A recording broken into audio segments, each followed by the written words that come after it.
السلام عليكم كل متابعين قناه الاعزاء، يا رب تكونوا بخير. انا عادل ولي ودي قناه شوارع معلم اسكندريه. الثلاثاء 16 ابريل من امام منطقه السرايا، من امام شواطئ منطقه السرايا، اخر تطورات توسعه البحر او توسعه الكورنيش، توسعه شارع البحر الجديد. موجودين فين؟ موجودين في منطقه السرايا. زي ما انتم شايفين ما زال العمل على قدم وساق في انجاز مشروع توسعة البحر او توسعة الكورنيش.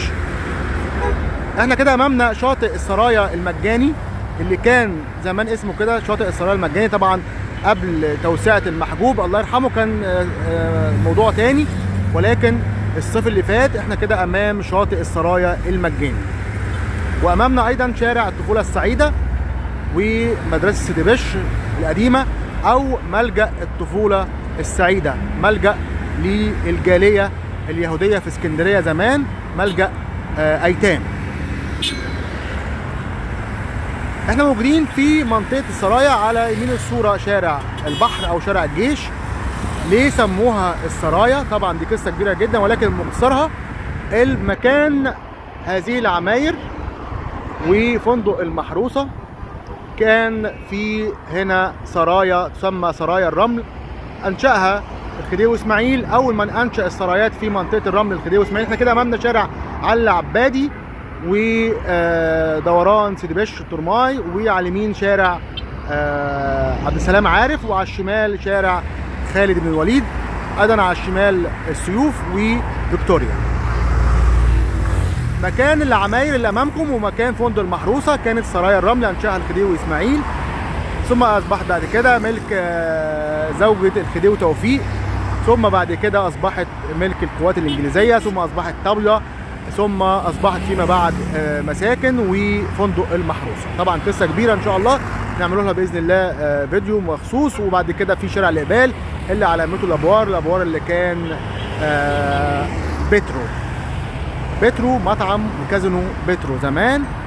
والعماير الموجوده على قمه شارع الاقبال ظهرت في فيلم ابو احمد فريد شوقي والمليجي اللي صور معظمه في اسكندريه. اتمنى لو اول مره تتابعونا اشتركوا في القناه، فعلوا زر الجرس علشان كل الدنيا اسكندريه يوصل لكم. الاهم لا تبخلوا علينا بالاعجاب من اسفل الفيديو. تعالوا ندخلوا جوه شويه كده نشوف الدنيا. زي ما هو واضح امامكم ده كده شمال هيكون حدود شارع البحر الجديد، التوسعه الجديد ده. هم غالبا دخلوا شمال حوالي 15 متر، وهيكون في طبعا ممشى، وهيكون في الشاطئ باذن الله. غالبا هيكون موجود باذن الله الشاطئ، ولكن كل يوم بيظهر جديد، فنصبر باذن الله لنهايه المشروع. كل شيء هيكون واضح باذن الله، ولكن احنا بنتابع المشروع اول باول ان شاء الله. احنا موجودين على شواطئ منطقه السرايا. السملات اللي امامكم دي هتبقى حدود شارع البحر الجديد. طبعا المشروع اللي بالداخل ده حاجز الامواج ده قديم من سيدي بشر او من السرايا لبير مسعود. ده طبعا علشان حمايه الشواطئ من النحر وتآكل بسبب ارتفاع الامواج. ده موضوع تاني خالص. اللي ما عندوش فكره احنا على شارع البحر. على يمين الصوره في شارع خالد بن الوليد، وفي الترماي سيدي بشر، وبعد كده السيوف، وبعد كده فيكتوريا. منطقه السرايا الترماي كان حد منطقه السرايا، والمنطقه دي كانت عباره عن صحراء وارياف واراضي زراعيه، فكانت منطقه موحشه. فخوفا على التلاميذ فمدوا الترماي لمنطقه فيكتوريا، ولكن نهايه الترماي او القطر البخاري او الترماي البخاري كان نهايته السرايا اللي بنى. طبعا لفتره قريبه جدا كانت الحواجز الخاصه بالشركه المنفذه موجوده، فازالوا الحواجز حاليا، وبيتم تكسير او ازاله الشارع القديم.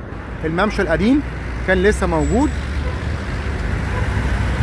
فتم ازاله الحواجز وظهر الشغل في المشروع. احنا كده امامنا شارع الطفوله السعيده ومدرسه سيدي بشر القديمه او مدرسه الطفوله السعيده. بعد كده في بقى دوران محمد نجيب وشارع محمد نجيب، احمد حسنين يمين، خالد بن الوليد وبكباش العسوي وجمال عبد الناصر وقطر ابو قير زمان درباله. احنا كده حيز سيدي بشر، مدخل الشاطئ الجديد او بوابة الشاطئ الجديد. الله اعلم بقى هيكون شاطئ عام زي اللي قبله. هو كان شاطئ السرايا المجاني، العام ب5 جنيه لكن المجاني ببلاش. هنا المسافة واضحة ما بين شارع البحر القديم والتوسعة الجديدة. ده كان نهاية شاطئ السرايا.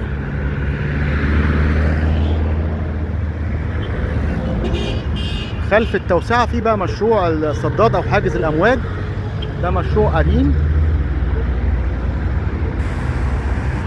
كده احنا وصلنا لشارع الطفولة السعيدة، مدرسة سيدي بشر القديمة. هي حاليا أصبحت مدرسة الشهيد كريم أحمد طه رحمة الله عليه.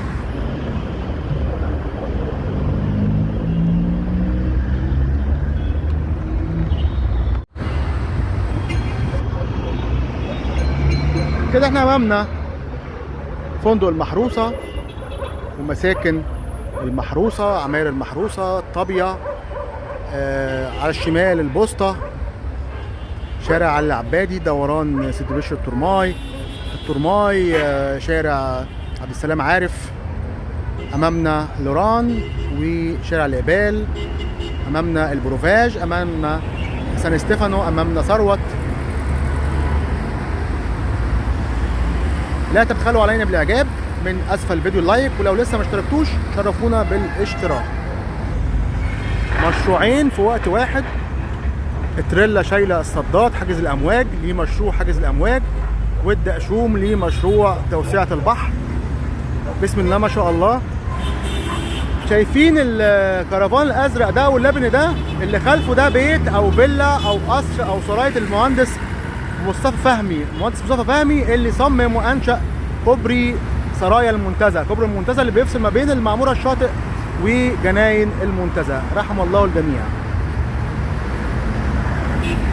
طبعا المعلمين انت كده امام اعمال التوسعه، امام محمد نجيب وخالد بن الوليد وباشا العسوي وجمال عبد الناصر.